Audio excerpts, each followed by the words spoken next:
Hello, everyone, and welcome to episode 214 of Dial the Gate, the Stargate Oral History Project. I am privileged to have back with me on Dial the Gate, and for the first time sitting in the normal seats that we do, Erick Avari. He is someone that I have been privileged to know for the past couple of years now. We have a mutual friend, Alan Gowan, who is very important to both of us, who managed to get us a little bit more connected than we would have if I just walked up to him and introduced myself to him. And we're here to share stories, which is what this channel is about. And I think it's going to be a really interesting discussion on just the nature of stories and how they encompass who we are as people and how we can use those to tell each other the details that fill in the little gaps of our lives and truly help us to understand each other better. Before we get into the thick of this, I invite you to click that like button. It really makes a difference with the show and continues to help the show grow its audience. And if you have any Stargate friends out there, please consider sharing this video with them. And Mummy friends and Sequest friends and Heroes friends. The guy's been in everything, so please share it with someone because someone's going to be like, oh yeah, that guy, I know him. So share this video with them. And if you want to get notified about future episodes, click the subscribe icon, and giving the bell icon a click will notify you the moment a new video drops, and you'll get my notifications of any last minute guest changes. And clips from this live stream will be released over the course of the next few weeks on both the Dial the Gate and GateWorld.net YouTube channels. As this is a live show, Erick is with me here now. So if you are in the YouTube chat and you're with our moderating team, go ahead and submit questions to Erick through them. They'll get them over to me, and I'll share some of them with him. But without further ado, Erick Avari, Kasuf, to me and many of you first and foremost, but also just a remarkable human being who I'm privileged to have back with me on the show. Erick, how are you? I am excellent, but I'm hoping to get better. Absolutely. What's been going on with you lately? I see you're SAG-AFTRA strong. Yes. Yes, sadly, this is about pretty much the extent of my participation in this in this strike effort. I've been pulled away in different directions, and life has been taking over, which was actually part of the master plan. Was to start living life, and it's been busy and fulfilling, and there's been a lot of travel and exciting moments of adventure and discovery and joy. It's been great. Fulfilling is the word that I wanted to hear from you. You know, people always talk about, well, I'm not really happy, or if I did this, or if I could achieve this, I would be happy. You know, happy, we are valleys and peaks. And in the final analysis, can you walk away fulfilled? And I think you really hit it there, because it's like the summation of who we are is a lot more than just happy. My mom had a word she used quite often, was content. Yeah. She'd always say, "I hope you're content," you know, and it's been more and more meaningful as the years go by. That word. Um, and I gotta say, for me, growing up, and it changes. Where your contentment lies evolves with time and your perspective and all of that. Growing up, gosh, to be a working actor, that's all I wanted to be. And I never thought about TV or film, but stage. To be a working actor in New York, nonetheless, that I mean, I would love to. I heard people dying on stage, and I was like, sign me up, man. Oh my God. That's how I want to go. Wow. Well, we you know, should be so lucky, to go out with a bang. So, wow. I'd cover it though. I would work it into the storyline. As a good performer would. I would like Your last obligation. there are many things I want to talk about with you. There's one in particular that I've been dying to ask you for a long time. Dying that's so trite. I've been wanting to ask you this from your perspective. Yearning. Yearning. Alan Gowan, of Gatecon. Mm-hmm. Very important person in my life, and in the relationship of the Stargate family. He told me about Gatecon 2001 when 9/11 happened. And it was probably going to derail the event because it was that week. It would 3 days prior, Yeah. I think. And then yeah. he had a conversation with you. Gatecon, everyone's like, why are we bringing up Gatecon? Gatecon was like the Stargate mecca of conventions at that time. Stargate didn't really have a lot of conventions. This was the one, and this was the thing. And it was coming together to celebrate the show, which represented possibilities and all of us and our shared experiences and going to other worlds. And then 9/11 happened. Can you tell us about that week and the convention and how you were going to proceed? And 9/11, how that affected you as a person as well. I remember it like it was yesterday, as I'm sure many of us do, yeah. where you were at this seminal moment. And I gotta say, I was asleep in LA, and my mother-in-law, my late mother-in-law, called. It was like 6:10, 6:15, something like that in the morning, and hello, and she was like, turn on the TV, turn on the TV. And I swear my first thought was, Gene, you've seen me in a dozen shows now. Don't call at 6 o'clock to tell me I'm on some sitcom. I swear that's what I thought. But there was something, something really frantic in her voice, and then I started today, and I turned around and I saw it, and then I saw the second one hit, and right away, the world changed with that second plane. World changed. Also, I remember going back to the Timothy McVeigh's bombing in yes. Yeah. I bring that up because when that came up, my first thought was, oh, thank whoever, it's not a Middle Eastern guy.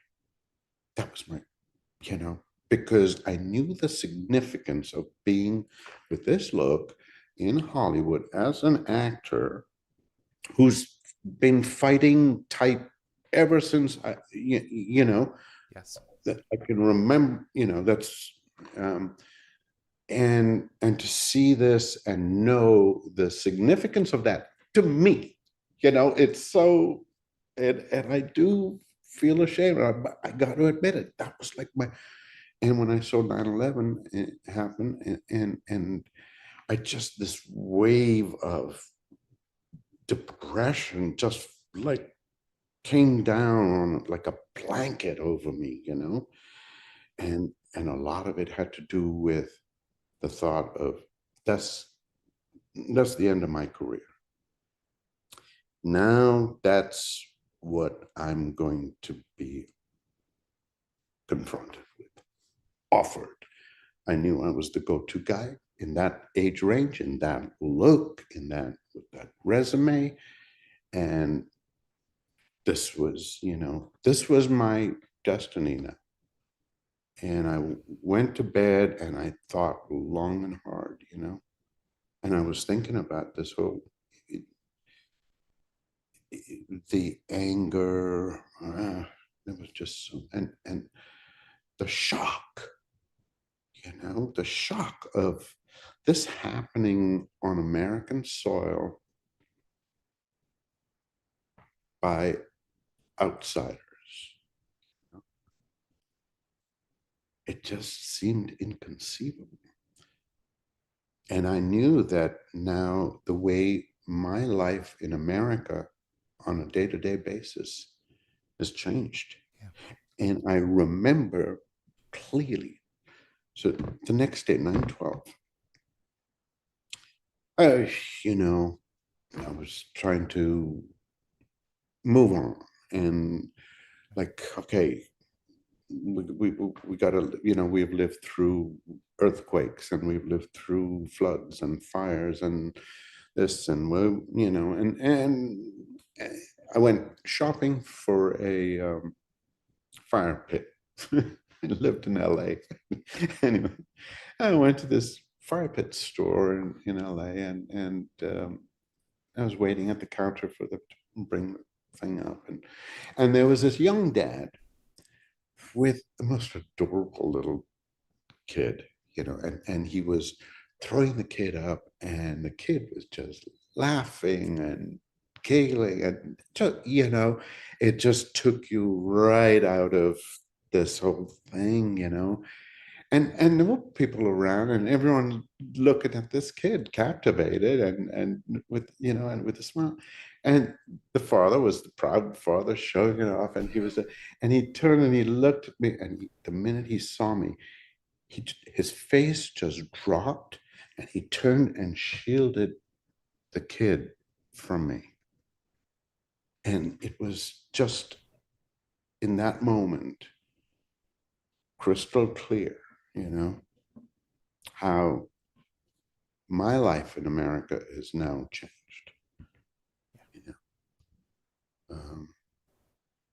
It's all about me. No, it's that's not fair. We were Life is, all we were that's true. But no we one we said were it. all dealing we were all in shock, and our preconceptions were going to be challenged one way or the other. Yeah. And I can recall instances where I've conveyed a look or made a judgment call because the subconscious is what triggers an expression, and then we have a chance to register it, and then we correct or we don't Right. correct. And I can remember, not in similar to this, but in just in relating to people, conveying an emotion that I didn't intend to, and being embarrassed and not correcting it. And I could see on the other person's face how they were going to carry that with them for at least a little while. And it's we've you it was so complicated what happened to us. And on top of that, you're dealing with Gatecon, which is about to happen at that time. Can you That fold was the that in? question, wasn't it? No, I know. I'm Yeah. really, really glad you teed this up, because this is important context for you, and it's important context for us as Americans, and for the rest of the world who watch this. So with that in mind, Gatecon was about to happen. In the scheme of things, it's so frivolous by comparison in one respect. But then again, it's not, because of what it represents. Absolutely. And I remember it just by the skin of its teeth, it hung on. A lot of us got there. A lot of people couldn't, but the people that came had overcome adversity, and this thing. So that right away was a bonding experience. It was so easy to forget that the planes weren't flying just a few And days before. right, that's right, that's right. And Frin and Alan and all the organizers, they were like, we don't know, but we want to make this happen. And God bless them, they really kind of put it out there. And it was important to enough people, which was remarkable, an eye-opener, because it was my first convention. I'd never been to a convention before. So that was my very first exposure to a convention, right? I had no idea what to expect. I'd seen, the Galaxy movie, and I thought, I was really sort of on my guard as what to expect there. Well, Alan told me, And he said, in his communication with you, you were one of the linchpins for moving forward with this, because it was like, we're not going to let evil stop us from mhm, creating something mhm, that's such great good, and make a wish and everything that mhm. folded into it. Yeah, yeah, yeah. And it just happened. I was on a panel, and I led the prayer from Kasuf's prayer, in ancient Egyptian, and it just felt so right, and it felt so calming and healing, and there was something kind of magical about that moment, and There was a prayer in the film that was yes, that and was cut for time. you hear it vaguely in the background. Yes. Yes, yes, Do you recall this prayer? yes, I do. Yes, I do. Would you recite it for us? Almost verbatim. And usually, I mean, I don't remember my lines from a play I did last week. It's there. The minute we close, it's done. It's out of my head. Room for new stuff. Yeah. Would you be willing to recite it for me? Yes. Hapnuna karehu kaye sakim samoya tai sashukpa yamantia bun. Nataya yararaf karparov mayantana hai. That's the prayer. Wow. The And the work that you guys put in to make that project what it was, and the fact that we're still talking about it. It's going to be 30 years old next year. that's amazing. Can you believe that? Yeah, yeah. What does that franchise mean to you? A lot. Um, you know, it's funny that the things that have contributed to my career path,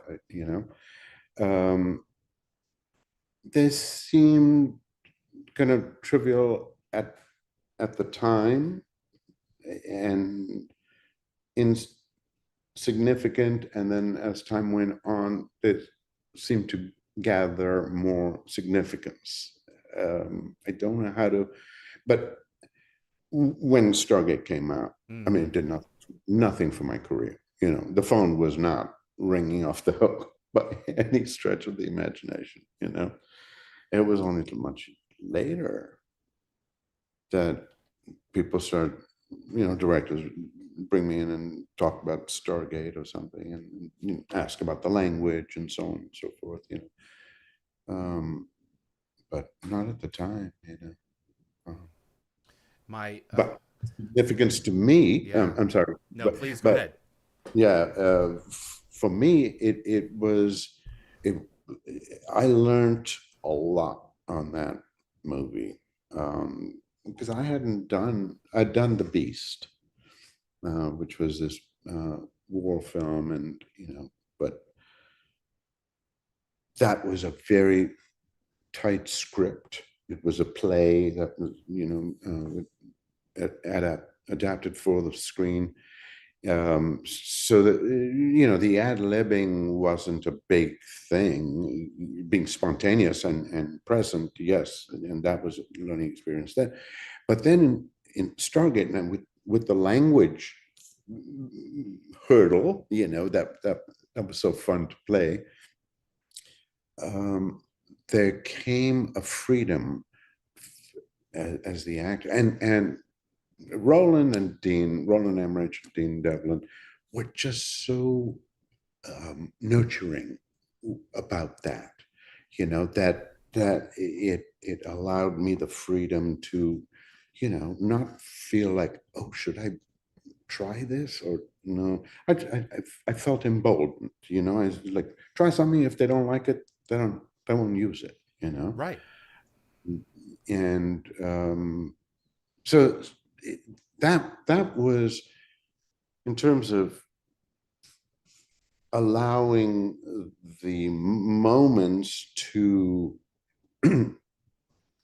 keep me flexible, and try to sort of ad lib in a strange language, that you had to go and get translated. And so often, the Egyptologist would just say, there's no word for that.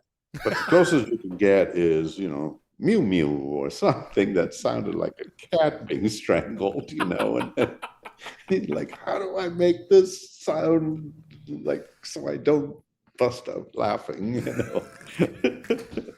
and but and very adverse conditions. I mean, Yeah. the temperatures the first week in Yuma, Arizona, like up in the 140s. It was insane. And Extras same, dropping like flies. They wouldn't come back the next day. especially boom operators, man. Oh man. Because their hands are up above their heart, and they just go boom. Yeah. I shouldn't laugh, but yeah, people were just dropping, and then with the sand, getting sinus infections and stuff like that. Mhm. But you got through it, and you made an amazing film. We Yeah. absolutely did, and I think that's what brought people together. It was a wonderful ensemble for such a big movie. It really was an ensemble piece, I mean, obviously, Kurt and James were at the tip of that spear, but it was a very full production, You have with several heroes' journeys going on simultaneously. You have both Daniel and Jack have their own. Skara has his own. And that's right. Kasuf has his own And as then well. also, it has, they each have their own arc, Yeah. and I loved, Kasuf was one line, I believe, not if more, it was maybe half a sentence, but that was all that was in the script.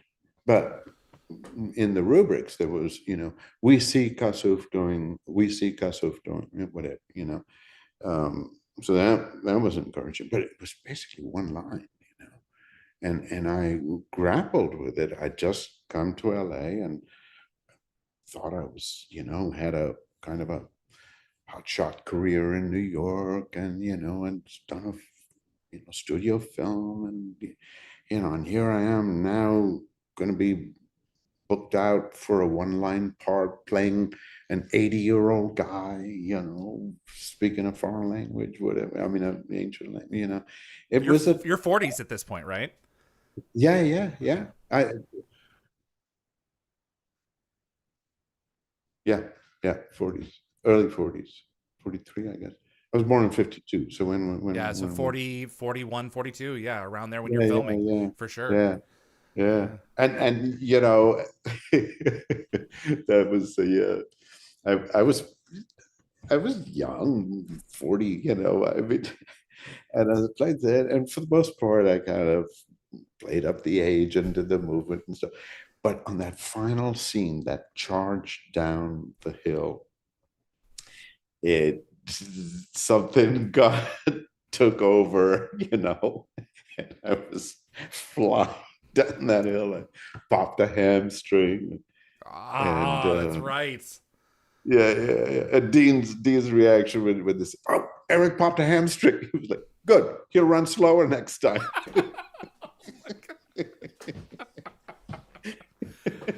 And I did. You could actually see the hobble,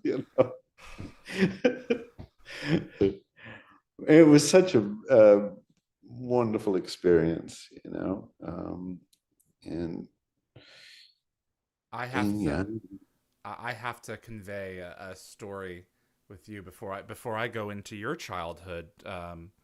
I there are two films that make up my like movie going awakening as a kid, and neither of them are Stargate.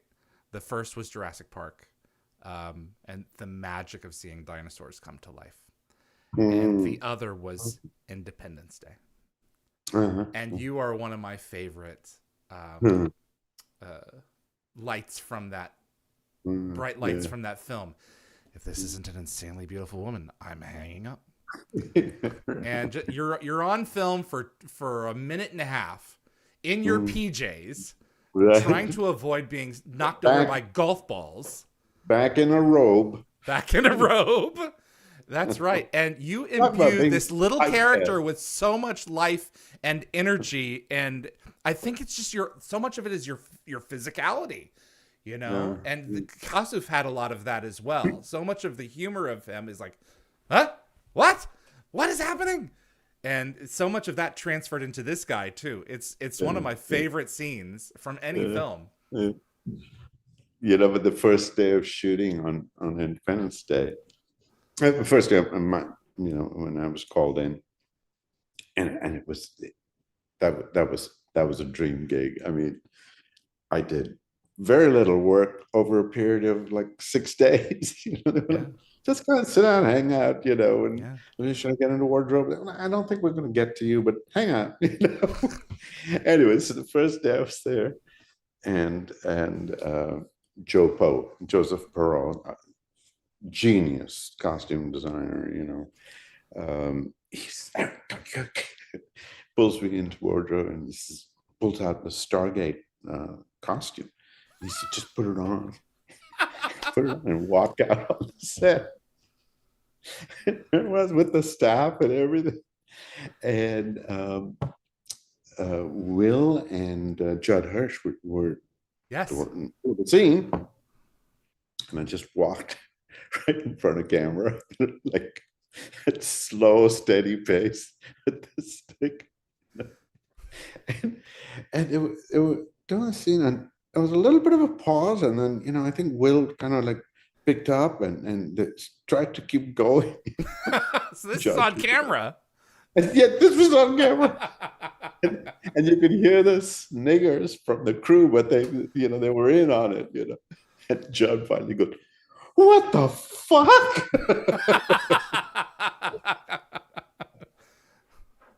This is an homage to the previous film. That's right. That's funny. You grew up in Darjeeling in India. Mm-hmm. Mm-hmm. Am I reading this right that your father owned 2 movie theaters? The only 2 in town. Yes. Wow. It was my grandfather's. My dad was really a military man, and he was forced, being the only son, to come back and take over the business, which my grandfather never let go of till the day he died, which was at LD 86. Yeah. So, what impact did the cinema have on you as a young person? have you seen Cinema Paradiso? I have. Yes. It's a good film. Well, it's the story of our hometown. I mean, it practically is. The cinema was the cinemas, and 2, the Capitol and the Rink. And the rink used to be a skating rink, roller skating rink, and my grandfather converted it into a movie theater. And the Capitol was the town hall, and that was just vacant, and he leased it. And so these two places, and it's a very small, beautiful town, big tourist attraction. Both foreign and domestic tourists flock to Darjeeling for the sight of the snow range, the Himalayas. And that was the meeting place.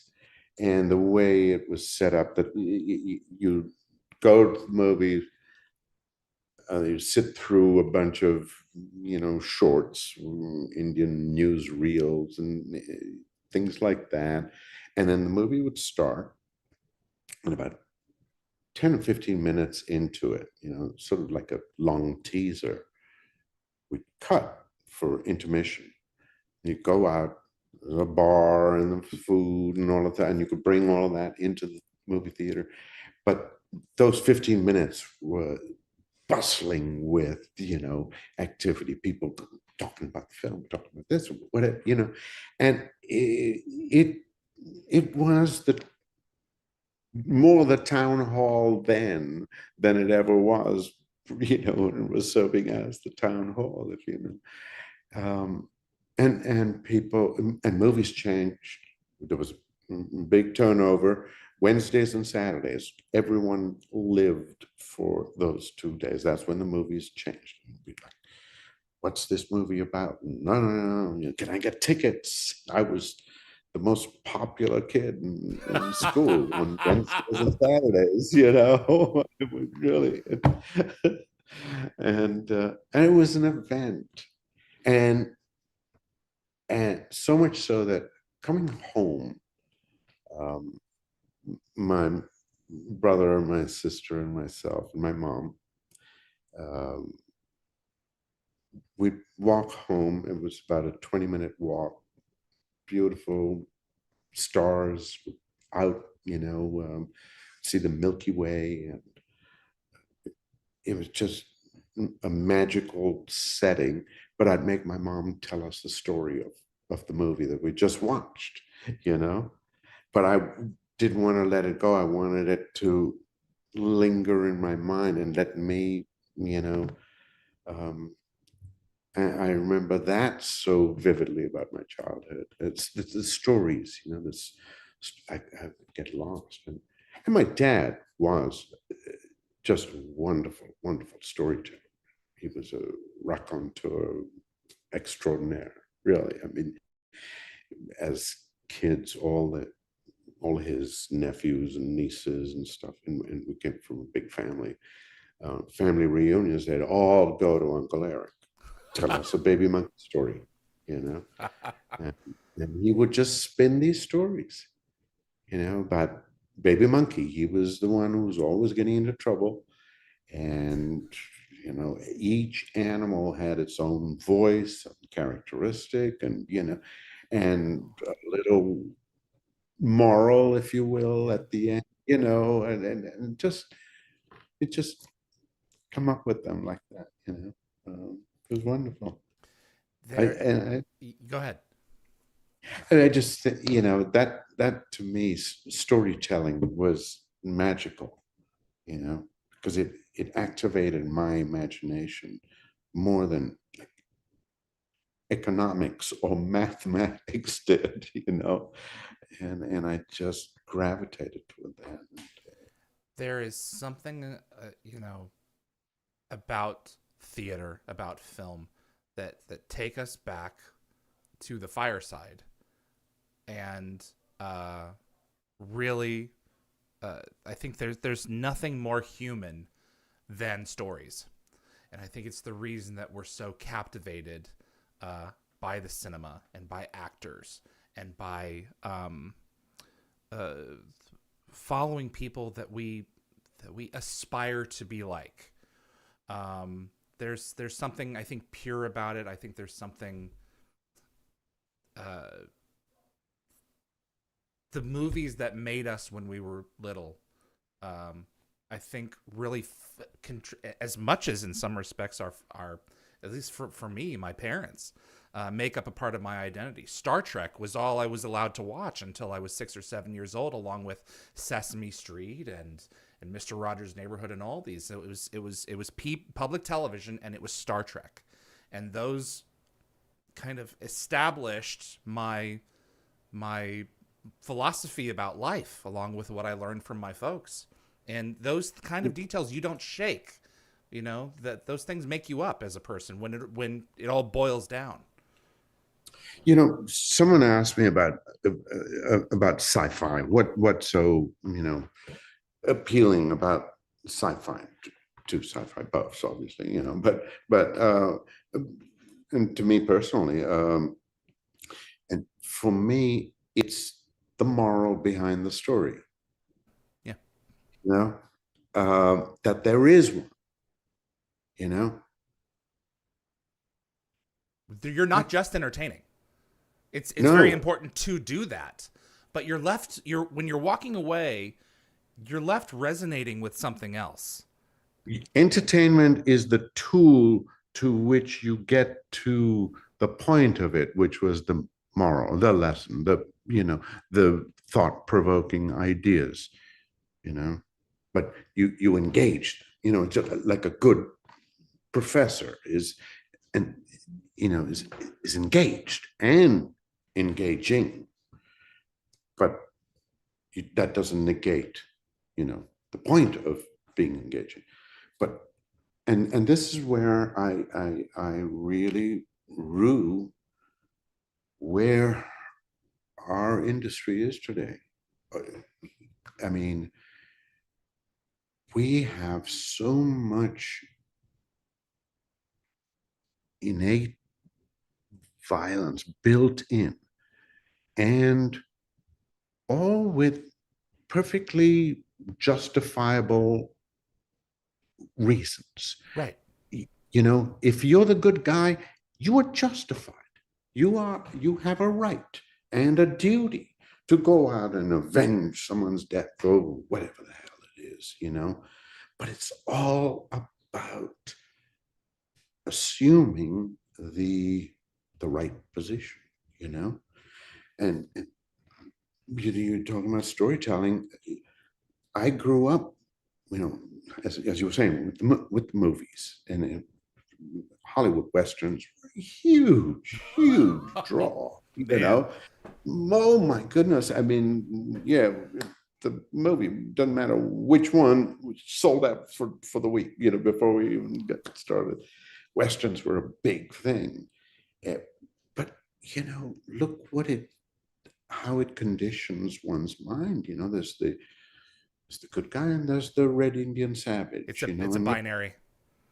Yeah, and here's this culture that, my God, is ancient and rich and full of wisdom and endured the ages and takes into account the world that we live in a profound way that Western society had no clue about, but somehow here are the savages and here are the good guys, you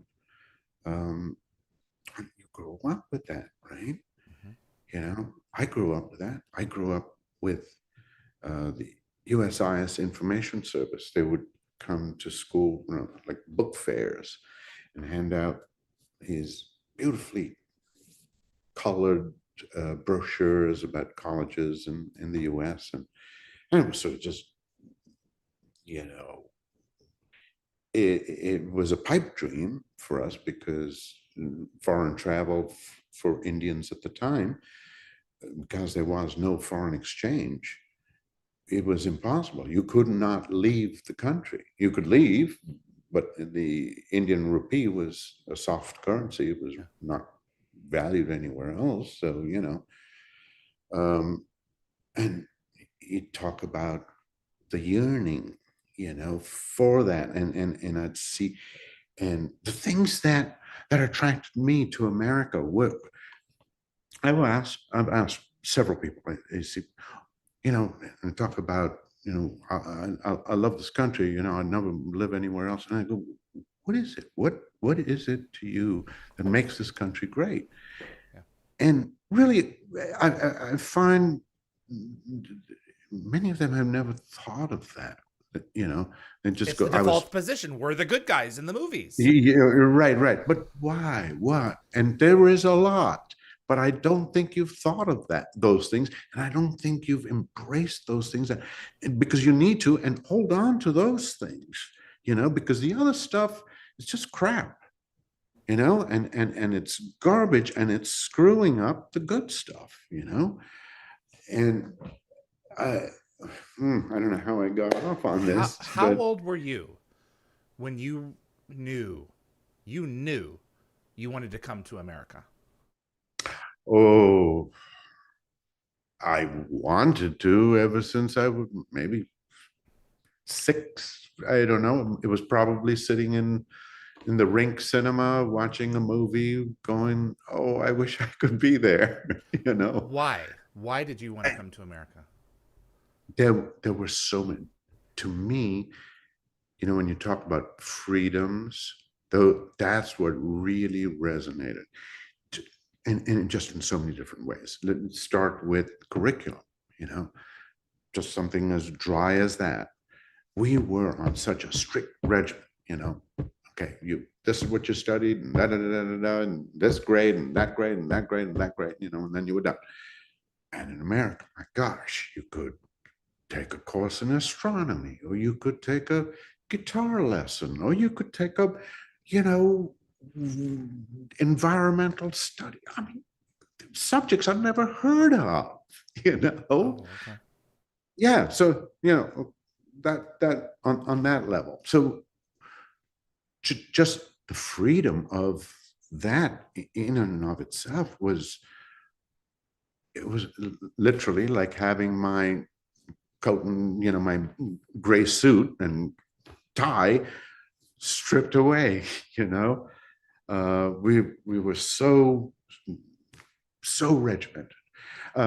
The way, and then other events, things like Vietnam, wow, kids had such a voice. In India, we were there to be seen and not heard. And, now there's good and bad in that, but I'm talking about as a perspective of a young kid looking at this and saying, they got to, you know, protest Vietnam. They got to oust Richard Nixon. So That their peers are going and dying. They better be able to I say could, something.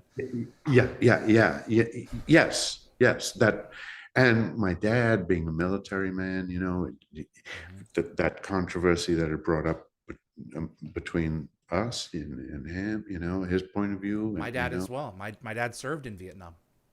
uh, uh, my dad was Second World War, Okay. so it was a completely different war, Yeah, very different. very different war. Um, but though, things like that, I was a big track and field, Yeah. sports guy. Yeah. So Chris Klug and you played basketball together. yeah, Chris Klug was I everyone's like, was a who's Chris terrible Klug? basketball player. Chris Klug was with me on Stargate Worlds, and he Yeah, told me to tell Nari Avari hello. So, yeah, but yeah, no. So that's yeah, was theater your immediate go to? Did you work yeah, your way? Okay. yeah. That's what that's what was familiar to me, and I was very fortunate to have gone to a school that and lived in a town where the arts were very important.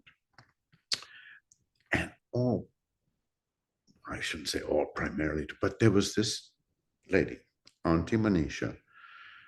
She was an English woman who married a young Air Force wing commander in India, and had at the time 3 lovely little kids.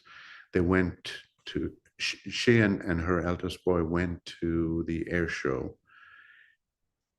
to watch, the big show, and his plane went down while they were there. And She dedicated the rest of her life to teaching kids free of charge, anyone in the town, piano, and she was a very gifted musician herself, and she'd teach us all piano. We were sent off, but even there, it was regimented. We'd have lessons sent out. An examiner from Trinity College London would come out, and she would pay the extra fare to come up to Darjeeling because it was such a small thing, I mean, so many of us went through that. She put on plays in her living room, a nativity play and a Christmas pageant and Easter thing, and that's where I really started doing that as a kid. And then school and college plays were a big thing, and I did well at that. I loved it, and I was pretty good at literature. Those were my subjects that I did excel at. I loved Shakespeare and the classics because it was character and It's the again, stuff that fantasy. we're made of. Yes, yes. I'll tell you a funny, since we're talking about education, I thought I did pretty well in history. And when the results came out, I almost flunked. And I was shocked because, I enjoyed the subject. And my dates and all that were pretty good. I had facts and figures, but I filled in all kinds of hidden motivations for kings to do certain things, and I had these, I guess, stories in my head that were not fact-based. The storyteller has run amok, ladies and gentlemen. Amok.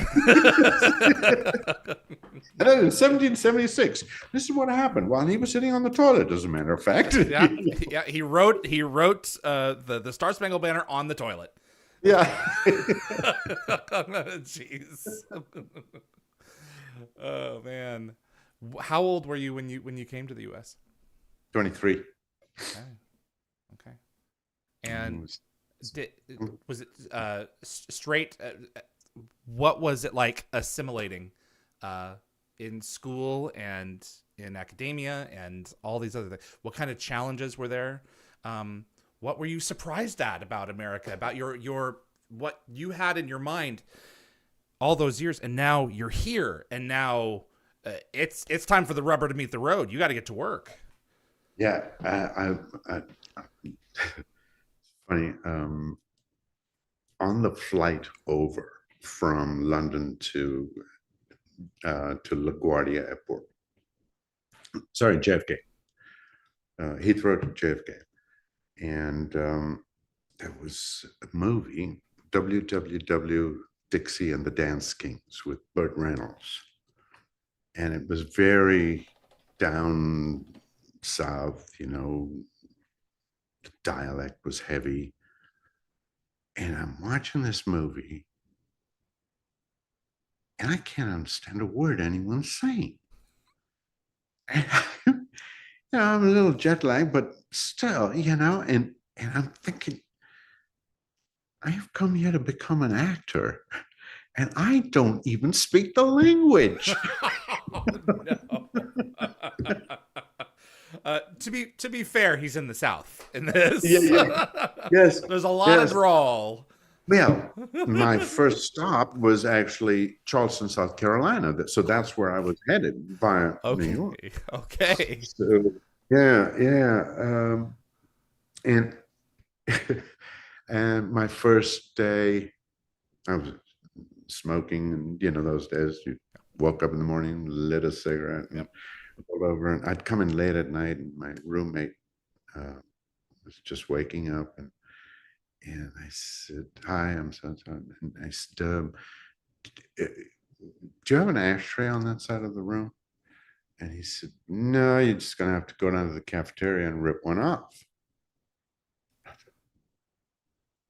Rip one off? isn't there one that's loose somewhere? Yank out of the wall, something. It's such a violent image, there were things like that just would constantly trip me up, I just need a bowl. I don't need to steal it. yeah, a glass, a little water. Oh man. I'm into nonviolence, Gandhi and everything. Gandhi and everything. Oh my god. I only recently saw that film in the past couple of years. Which one? The one with what's his face? Oh, man. He was so brilliant. The Gandhi film. Oh, well, Ben Kingsley. Ben Kingsley. Thank you. I knew the story, and I knew what he had done, but he was brilliant in that. It was amazing. Oh, never went to drama school, and just just innate talent. And I heard someone, actually an Englishman, quite a well-respected actor in his own right, talk about it. Sir Ben say, well, what a stretch, he played an Indian. It's like, wait, come on, hey, Englishman. So does that negate all your work? Jeez. And actually, I mean, played in India. Ben had hardly ever been to India before. Yeah, that's right. There's study that goes into this. Yeah, jeez, man. And he was terrific. He was terrific, and he was also terrific at Pinter. He does Pinter better than I've seen anyone else do Pinter. Anyway. Wow. Can you tell me about being invited to be a part of the TV series? Stargate. SG-1. SG-1.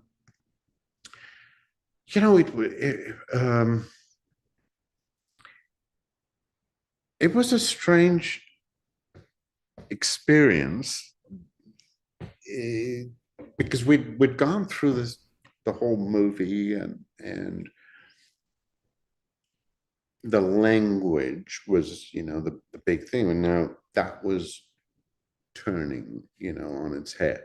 Now all of a sudden Kasuf speaks English, all of a sudden, yeah. So okay, I figured that's one of those things I just got to make an adjustment in my head. Daniel taught them. He was there for a while. Super fast. And, Kasuf just had a way with languages. Yep.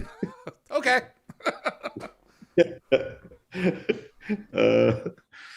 But then, it became like, okay, so what's the dialect now?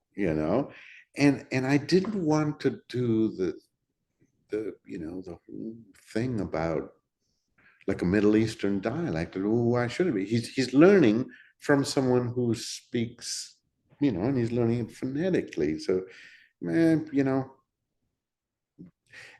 there are things to take into consideration when you're playing with that. So that never quite sat.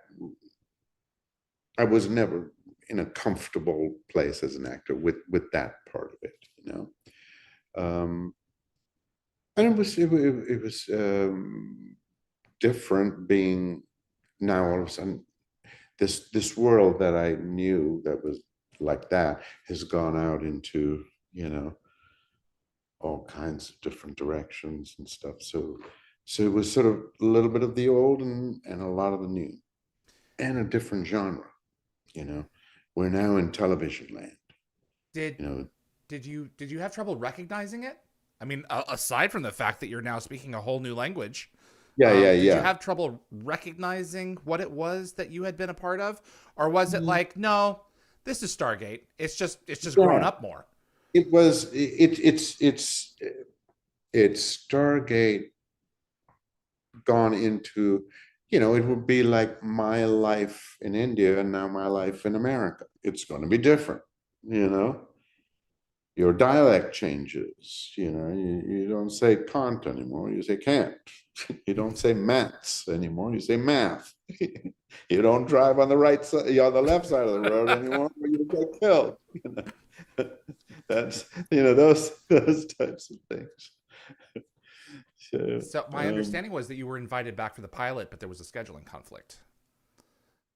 Not for the pilot. Okay. It was for a later episode. Yeah, and I was doing Dragon at the time. Okay. Yes. Yeah. Because you come in Secrets in season 2, Hmm.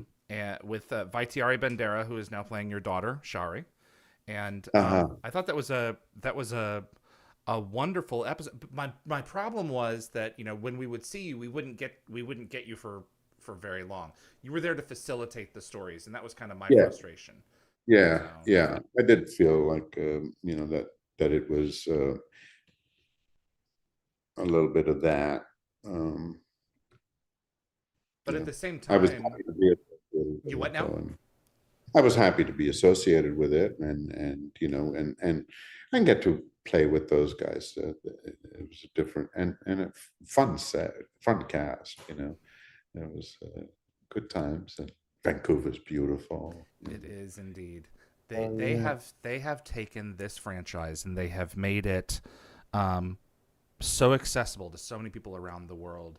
And I can't wait for MGM to start working on the next whatever it is going to be through Amazon. We're just waiting for the right time to come along. So Yeah, I wish that we would. I wish we'd see more old-fashioned sci-fi, like hmm Star Trek and you know films of that era. I think yes, there was a naivete, and but I yearn for that. I hmm just feel like we've gotten so blasé about so many things, about it, that it's not shocking anymore to hear about a 14-year-old kid shooting someone in the face, thinking nothing of it. They've done it in video games. And I just fear where Hollywood has really chosen to put its energy into storytelling. What kind of stories are we telling now? And with a partisan divide, now you see movies that are this or that. You know, um, Yeah, it's crystal clear. You're either for us or you're against us with this one. So, and yeah, it's like yeah, yeah, these should bring us together. The exactly. cinema is a place where we should be able to get together and embrace a story that is common enough to all of us that we can go back and say, you know, even if it's just, that was a fun time, wasn't it? Oh, I don't necessarily agree with you as a person, but we enjoyed that, didn't we? What are the common Yeah. threads that we had with that? Right. Does that bonding thing, and also the informative value of how people are depicted on screen. Mm-hmm. You know, and I got a slight tangent here, but Mm-hmm. this was something that, as a young actor, represent no, taking on Indian, Middle Eastern, kind of any foreign, Eastern European kind of country, but I always, I always felt a obligation to portray them as, as humanly as possible. Find humor, find the moments that make them more than just a dialect. You know, and I had a rule of thumb, because I'd have this conversation and sometimes argument with directors um, about just how far to go with the accent, or the head shake, or with no, yeah, do that, no, do So and cliche. Yeah, the times when, but when you, if you take away the dialect, is that character still funny? And if not, then that's racist. You know, if the only thing funny about that character is the dialect, then you need another writer. Hmm. Huh? Absolutely. The character has Um, to the character has to show humanity in and of themselves, not just be a, just a just a costume on a stick, yeah, giving off yep, a certain accent. and So, exactly flavor. uh-huh. That's and I don't. You know what I love. I remember there were a couple of, but in CIS, Mm. the first episode I did of that, um, I forget which one it was, but I played this Egyptian character, and they turn all the stereotypes on its head. The guy says, "Oh, isn't it time for you to pray?" And he goes, "I don't know, Presbyterians, we don't really have a time," but something That's like that. great.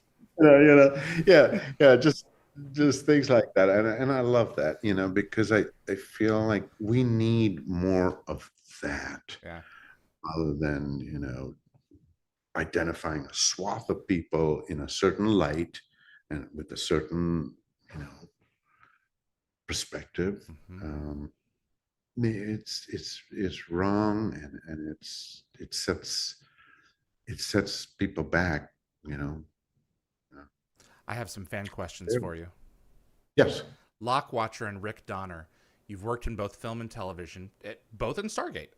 What differences do you find between working day to day on a film versus working on a TV series? Which energy do you yourself prefer?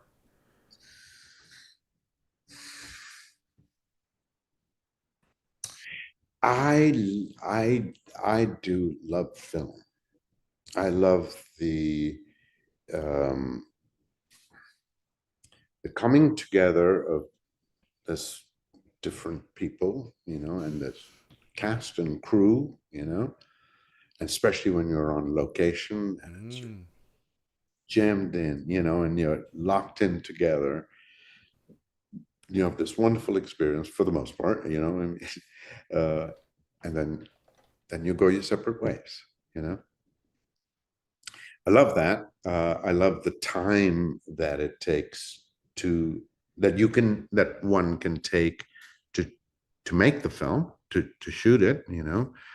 Find those really delicate moments, chance, uh, you know, plane flying overhead. How does that, something, just those little things that I love that. It's more like kind of like theater in that sense. Uh,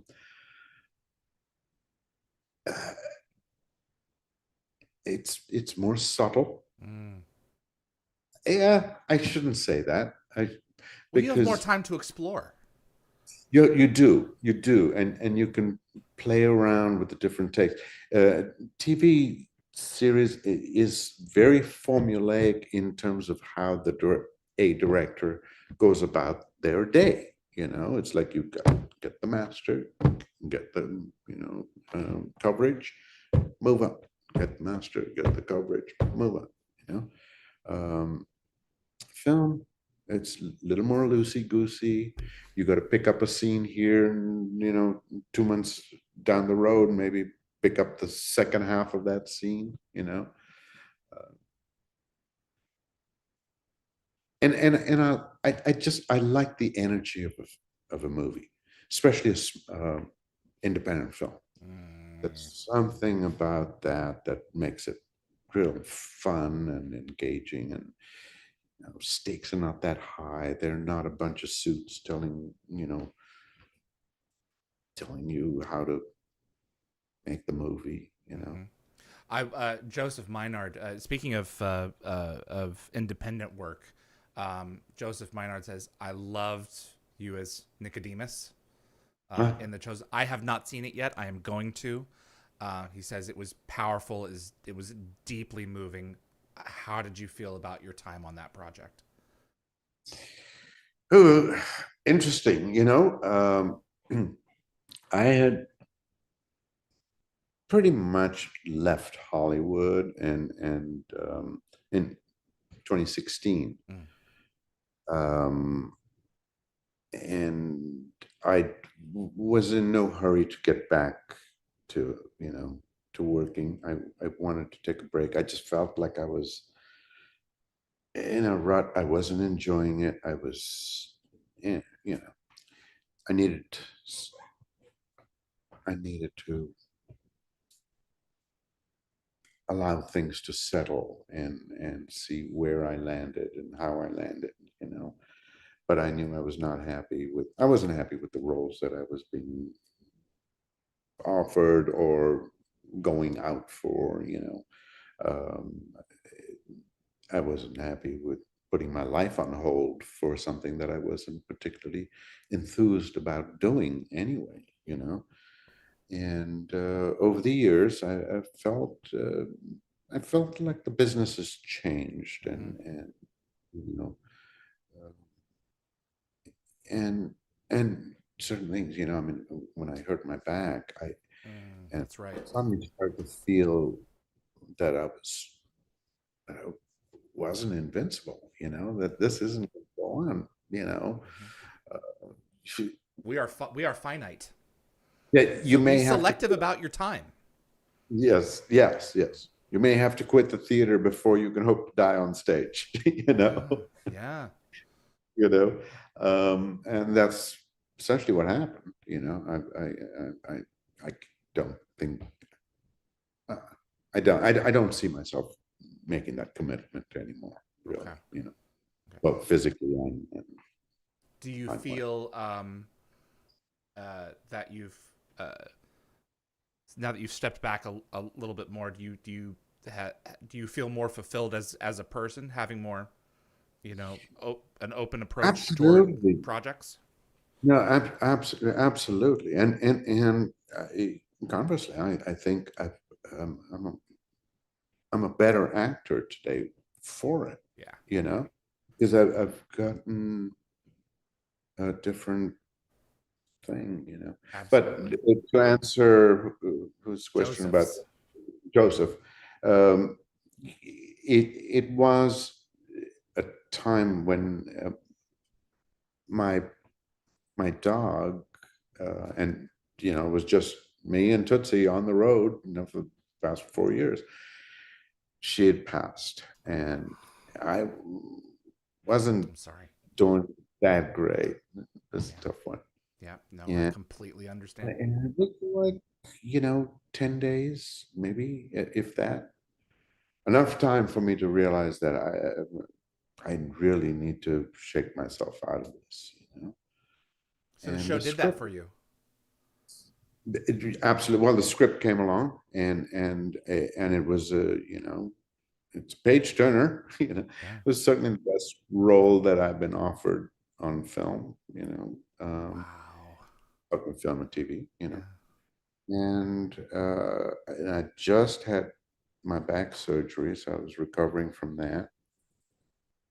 And I thought, yeah, maybe I should do it. But I did think about it long and hard, Yeah. because I did feel like a hypocrite. Um, had this been a story about Allah instead of Jesus Christ, I would have rejected it out of hand. You know, I would say, oh, nice part, but I really don't want to get, into all of that controversy and all of that stuff. You know, I religion is tough, to unless you're making a real move. Gandhi, Right. if Exactly. I doing something like I um, think, and I haven't seen it yet, so I'm gonna jump on it now. Now that we talked about it, I think um, if the story speaks truth to what it is to be human and what it is to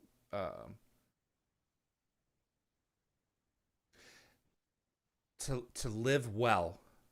I think that speaks a lot to whether or not something is worth the energy to put into it and to dedicate to it. Yeah, yeah, So I yeah. don't think I articulated that very well, but I No, think I think if it, it has to speak to you, right? yes, On some level, absolutely. and and and I mean, clearly I recognize that the character has a wonderful arc, So just looking at it from a dramatic point of view, Hmm. you know, it was, but yeah, I did feel like, that's interesting, you know. Hmm. I kind of said no to a lot of projects based on the association with the religion, and Right. now here I am, it's interesting. There's also an interesting perspective about testing yourself a little bit too. Tom Macbeth and I had an interesting conversation once. He said if he doesn't like to take a role unless it scares him a little bit, Unless it's what? unless it scares him a little bit. Uh-huh. Yeah. Oh, yeah, yeah. Yeah. Challenging. Yeah, Uh-huh. yeah, Absolutely. Put yourself a little yeah. bit outside of your comfort zone and see if you can tackle it. So, Absolutely, absolutely. Yeah, yeah. Teresa MC wanted to know, is there any are we good on time? Yes. Okay. Teresa MC wanted to know, is there any project that you regretted doing? And you don't necessarily have to name it. I'm if there is one. I'm just curious how you felt Yes. Yes. and what I mean, what you learned along the way. Well, we're not going to do that one again. You know. that was what, and I don't know. J.K. Simmons, right? I do Uh, indeed. yeah, yeah. Well, he was on it, and I figured, well, if it's okay for J.K., it's okay for me, Okay. Oh God, it was just off. I mean, the movie was just, I could not sit through it, and it was revolting, and yeah. But they came up with my quote, which was You a rarity in those days, yeah, you got paid, so Yeah, yeah, yeah. That's that. I regret it. I I regretted Encino Man, only because it was too small a role to really kind of make any character, but it was, man, it defined me in that period of time. All of a sudden, then I was going out for Indian roles. And young people come running up on the street and say the line, say the line. oh my gosh. Yeah, yeah, it was crazy. Oh man. Mac Bolan's Conscience. What are your thoughts on Babylon 5, on working on Babylon 5? I don't have a lot of Okay. real memories. It was very pleasant, and they were very nice people. Um, it was one that I kind of wasn't. It was right in a comfort zone where, do you know what I mean? I wasn't stretched. I didn't Okay. feel, it was. I did that. Next. Yeah. Yeah, yeah, yeah. It was nice. Thank you. Very nice Of people. course. Yeah, yeah, uh, yeah. Dan Ben says here, if you have any opinion on how do we want to phrase this? So there were two more Stargate films planned. Um, Yes. would would you have been involved to your knowledge, or would you have any interest in having and seeing where those would have gone? What were your thoughts on the two additional Yes films? and yes. Okay. Yes and yes. Yeah, absolutely. Um, I would love to have been. I would love to have seen, because that was what Dean talked about initially. Is that, this is part of a trilogy, and Yeah, I enjoyed working with them a lot. It was a very fun experience, very open. And Dean has become a good friend, I should Mm, say. I'm taking liberties by calling him friend, but he's been very good to me, you know, mm, and I think there's a mutual respect there that's really nice, you know. It's, absolutely. Eric, before I let you go, when am I going to be able to read your autobiography? Have you given thought to it? I, just recent, I like within the last couple of weeks, I did think about it, but in some form or another, I don't know. I am at a stage, where I feel like I want to talk about just where I came from and the path.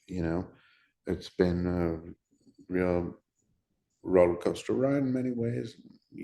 Both ups, downs, Mm-hmm. sideways. Um, there've been It's been a great ride, and to document it, I think be might Well, be I good. I would be thrilled. Um I relish this time that we have together. I think that um, your voice and your perspective, coupled with your passion, uh, are worth celebrating. You have lived the American dream. You know. Indeed, I have indeed. That was something I actually wanted to talk about is what are the wonderful things here, that people don't don't necessarily embrace or realize the importance of it, and the fact that this is the only nation that is truly a melting pot, I think, is the strength of this country, not its weakness. And Mm-hmm. and we've fallen prey to politicians divide and conquer, Eisenhower had it right. It's like we don't have to worry about anything outside. We got to worry about Mm-hmm. That has its benefits and its very certain drawbacks as well. But I am privileged to know you and to be able to share in your telling of stories, and I think you've got more to tell. Yeah. So Well, thank you for doing this because you're actually facilitating storytelling or insights into character, biographies. I love biographies mhm. as a kid. I do. But yeah, so it's a worthwhile endeavor. It's not just frivolity. It's not that there's value in what you do, and and and I think we sometimes forget that and get caught up with the frivolity of it, and I'll tell you a very quick story.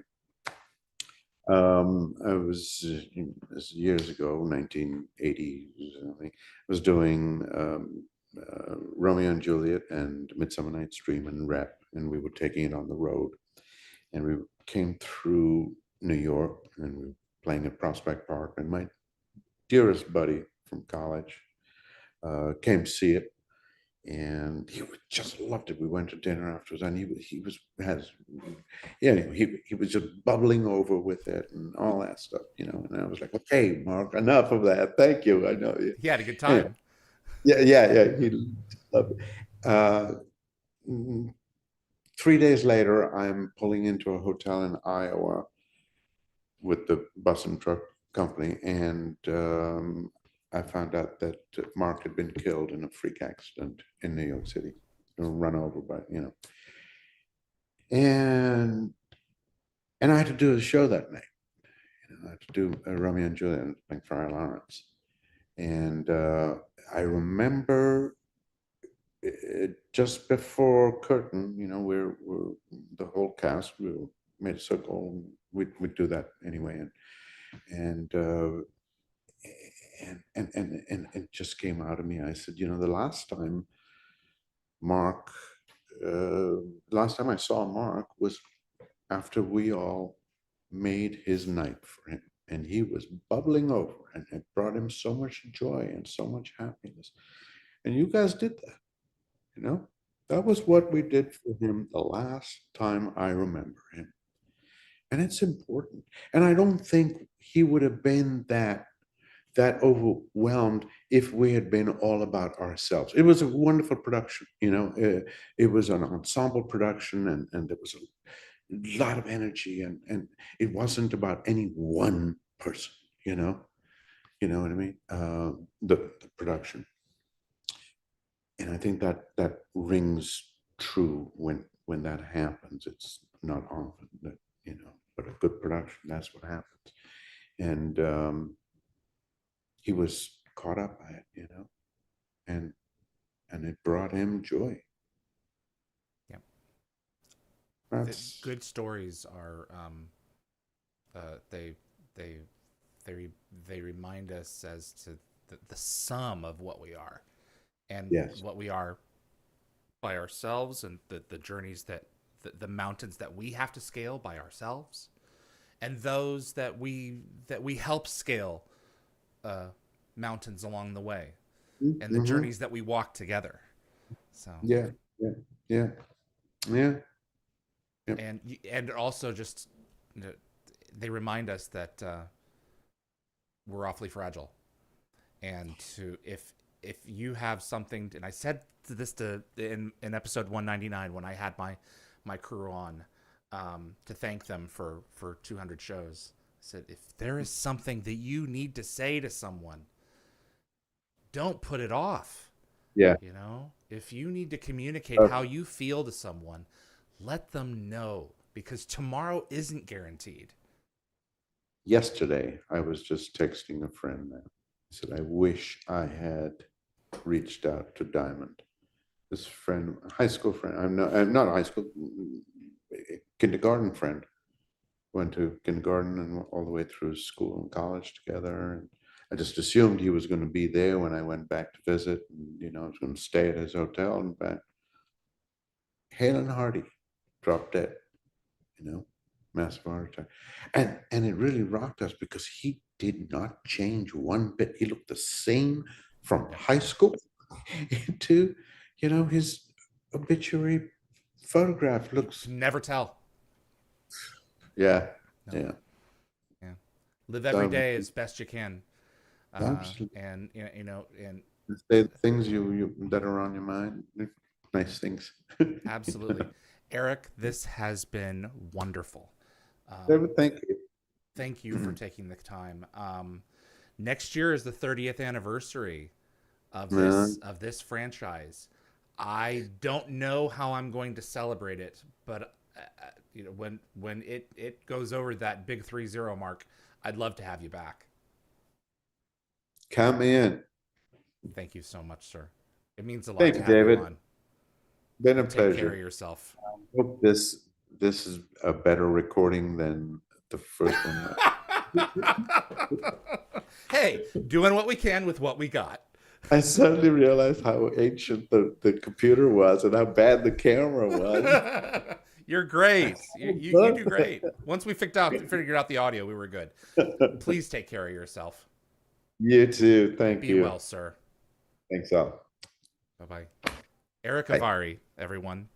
Kasuf in Stargate and SG-1. I cannot say enough about this man. He is a storyteller, and he's thoughtful, and he's introspective, and he just draws you in.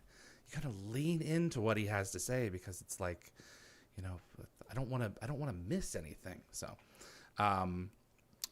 Thank you, Eric, for coming on, and thanks to Alan for spurring the original connection, which got us talking before Gatecon the last time, and I got to get to know him a little bit better there as a result. We have more episodes coming your way very soon. I don't have any on the books right now, but stay tuned because I've got a few irons in the fire, and we're going to make a few new episodes here happen. My thanks to my production team, Linda Gategabber Fury, for continuing to be at my side through all of these shows. My moderating team, Tracy, Jeremy, Anthony, Summer, Reese. You guys continue to make the show possible week after week and episode after episode. And thanks to Frederick Marcoux at Concepts Web. He's our web developer at Dial the Gates for continuing to keep the website up and running. Keep it there for more announcements about future episodes. Wormhole Extremists is going to be back next Sunday, and we're going to be wrapping up Season 3 of SG-1. My name is David Reed for Dial the Gate. Thank you once again to Erick Avari for coming on. We'll see you on the other side.